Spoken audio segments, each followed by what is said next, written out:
Hello friends, तर आज आपण करणार आहोत बेसनचा ढोकळा. तर चला स्टार्ट करूया. तिथे घेतलेला आहे मी 3 कप पीठ बेसन घेतलेलं आहे. तर त्याच्यामध्ये टाकलेलं होतं मीठ, हळद, मिरचू आणि त्याच्यामध्ये 1 चमच टाकलेली होती मी साखर आणि खायचा सोडा टाकलेला होता मध्ये. खायचा सोडा जर नसेल तर फक्त इनो टाका, कारण नंतर जे आहे ते लिंबूसत्व पण मी शेवटी टाकलेलं होतं, कारण लिंबूसत्वाने पण छान फुगतो आणि इनोने पण फुगतो. जर लिंबूसत्व नसेल तर हे टाकू शकता तुम्ही, इनो टाकू शकता. तिथे हळद, मीठ, मिरची, साखर सगळं टाकलेलं आहे. हे टाकल्यानंतर सगळं जे आहे ते आपल्याला हे चांगल्या प्रकारे मिक्स करून घ्यायचं आहे आणि मिक्स केल्यानंतर याच्यामध्ये थोडं थोडं पाणी टाकून हे फेटून घ्यायचं आहे. गाठी होऊ द्यायच्या नाहीत मध्ये. तर मी थोडं थोडं पाणी टाकून फेटून घेत आहे. एकदाच जर पाणी टाकलं तर खूप पातळ होऊन जाईल पीठ. तर थोडं थोडं पीठ टाकायचं आहे, एकदाच जास्त पीठ असं टाकायचं नाही. थोडं थोडं टाकून चांगल्या प्रकारे जे आहे ते फेटून घेत आहे मी.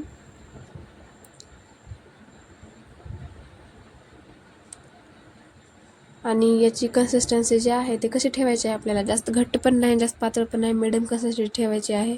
कारण जास्त जर घट्ट केलं तर ते वेगळंच, एकतर ते छान फुगणार पण नाही किंवा ढोकळा छान स्पॉन्ज पण येणार नाही. आणि जास्त पातळ केलं तर ते फुगणारच नाही, ते किती वेळ पण शिजायला कधी कधी शिजतच नाही. तर मिडियम अशी कन्सिस्टन्सी ठेवायची आहे त्याची. तर चांगल्या प्रकारे ते फेटून घेतलेलं आहे. एक पनमध्ये जे आहे ते लम्प्स नाही राहू दिली मी, एक पनमध्ये गाठ जी आहे ते नाही राहू दिली मी. चांगल्या प्रकारे ते फेटून झालेलं आहे. मीठ टाकलेलं आहे मी, लिंबूसत्व. आणि लिंबूसत्व टाकल्यानंतर याला आणखीन चांगल्या प्रकारे हाताने विस्क करायचं आहे, म्हणजे ते चांगल्या प्रकारे फुगतं. जे आपलं पीठ आहे ना, त्या पिठाचं डबल पीठ होतं. तर पहा, हो काही लगेच होत आहे डबल पीठ. लगेच जे आहे ते पीठ माझं फुगलेलं होतं. आणि एक डबा घ्यायचा आहे, मी एक घेतलेला होता, एक टीन घेतलेला होता. म्हणजे आपल्या कुकरचा जो डब्बा असतो किंवा भात शिजतो, डाळ शिजतात ते आपण घेऊ शकतो ढोकळ्यासाठी. तर ते घेतलेलं आहे मी. त्याला लावलेलं होतं चांगल्या प्रकारे, तेल ग्रीस केलेलं होतं मी. आणि हे फेटून लगेच त्याच्यामध्ये जे आहे ते ओतून घेतलेलं होतं. आणि त्याच्यामध्ये त्याच टाईममध्ये गेलेली होती इथे लाईट. तर ते टाकल्यानंतर हे डब्बा जे आहे ते चांगला मी टॅप करून घेतलेला होता, म्हणजे मध्ये एक पण जे आहे अशी थोडी पण हवा नाही राहिली पाहिजे किंवा ते फुगणार नाही नंतर. चांगल्या प्रकारे 2-3 वेळेस टॅप करून घ्यायचा. आणि एका साईडला तर मोठं जे आहे ते पातेलं ठेवलेलं होतं, त्याच्यामध्ये पाणी आणि पाणी टाकून त्याच्यावरती स्टँड ठेवलेलं होतं मी. आणि हे पाणी चांगल्या प्रकारे गरम झालेलं आहे. आता जे आपला डब्बा आहे ठेवलेला, ते डब्बामध्ये ठेवून देत आहे मी. तर ते हाताने ठेवणं झालं नाही हाताला, कारण साईडने पातेले पळत होतं, तर पकडणं जे आहे ते धरून मी ठेवून दिलेलं आहे. आणि आता याच्यावर झाकायचं आहे आपल्याला झाकण. आणि लईत लई असंच आपण धरलं तर 15 ते 20 मिनटात ढोकळा शिजून होतो. तर ते नंतर 15 ते 20 मिनटानंतर झाकण काढायचं आहे. आणि त्याच्यानंतर आपल्याला मध्ये एक चाकू किंवा स्टिक म्हणा, काय पण जे तुम्ही टाकताल ते टाकून बघायचं आहे. जर चाकू क्लिअर आला पूर्ण तर आपला ढोकळा जे आहे शिजलेला आहे, नाही आला तर नाही शिजलेला आहे, आणखीन थोडा वेळ शिजू द्या. तर काढून घ्यायचं आहे. पूर्ण थंड झाल्यानंतरच याला डिमोल्ड करायचं आहे, आधी डिमोल्ड करायचं नाही. तर त्याला ठेवलेलं आहे थंडण्यासाठी. एका कढईमध्ये घेतलेलं आहे तेल गरम झालं की मीठ टाकलेली होती, मोहरी चांगली तडतडली की मीठ टाकलेलं होतं मी. मिरच्या, लगे कढीपत्ता टाकला आणि लगेच मध्ये पाणी टाकलं. त्याच्यानंतर मी थोडंसं मीठ आणि थोडीशी साखर टाकली, 1 ते 2 चमच साखर टाकली मध्ये. आणि त्याला चांगलं जे आहे ते उकळू दिलेलं होतं मी. आणि म्हणजे उकळू दिल्यानंतर कसं ते ढोकळ्यावरून टाकायला इझी पडतं आपल्याला. थोडं उकळू द्यायचं, साखर पण मधली तर मेल्ट होऊन जाते.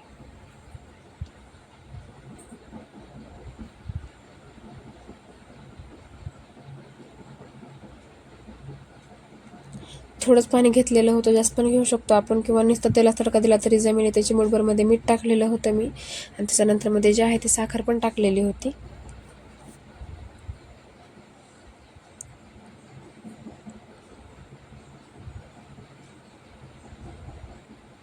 हे पहा, साईडने कशी चांगल्या प्रकारे उकळी येत आहे. ते टाकलेली होती 2 चमचमध्ये साखर. आपल्या अनुसार टाकू शकतो, कुणाला जास्त गोड आवडतो, कुणाला जास्त मध्ये जे पाण्यास असतं तसं छान स्पंजी तसं, किंवा कुणाला सुक्काच आवडतो. ते आपल्या अनुसार आहे, आपल्याला कशा प्रकारे खायचं आहे ते.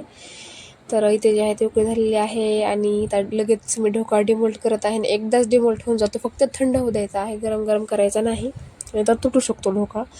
तर खूप स्पंजी झालेला होता ढोकळा, खूप सॉफ्ट झालेला होता आणि खूप छान लागतो, खूप टेस्टी लागतो हा. तर आता लगेच पलटून पण ठेवू शकतो आपण, पण मी जे आहे ते तसा उलटाच ठेवलेला होता, म्हणजे कापून कसं जास्त स्पंज जळीदार दिसतो असं. तर आता याला बारीक बारीक पीसमध्ये कट करून पण घ्यायचा आहे, म्हणजे आपण जे वरून टाकतो तडका, तो तडका चांगल्या प्रकारे मध्ये मुरला जातो. असे आपण पीस पण केल्यानं की सगळ्यांना वाटून पण होतात.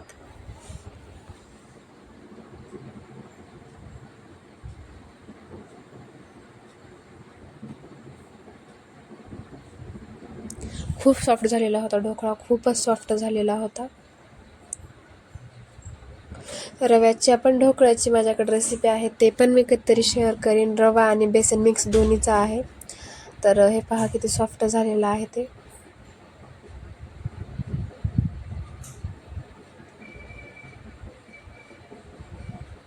आणि आता याच्यावरून जे आहे ते आपण तडका जे केलेला होता ते पूर्ण तडका जे आहे मी ते टाकून घेत आहे.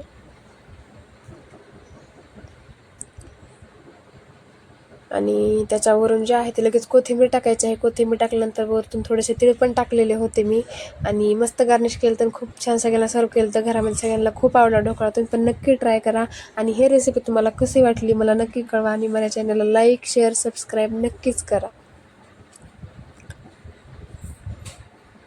तर साईडने वगैरे टाकून घेतलेलं होतं मी, वरून गार्निशिंग वगैरे केली की जेवढा आपण पदार्थ केलेला असतो तो पदार्थ जेवढा सुंदर किंवा जेवढा दिसायला अट्रॅक्टिव्ह किंवा दिसायला छान दिसेल ते खाण्यामध्ये उत्सुकता वाढते, किंवा दिसायला छान नसेल तर असं खायला वगैरे मनच जात नाही आपलं.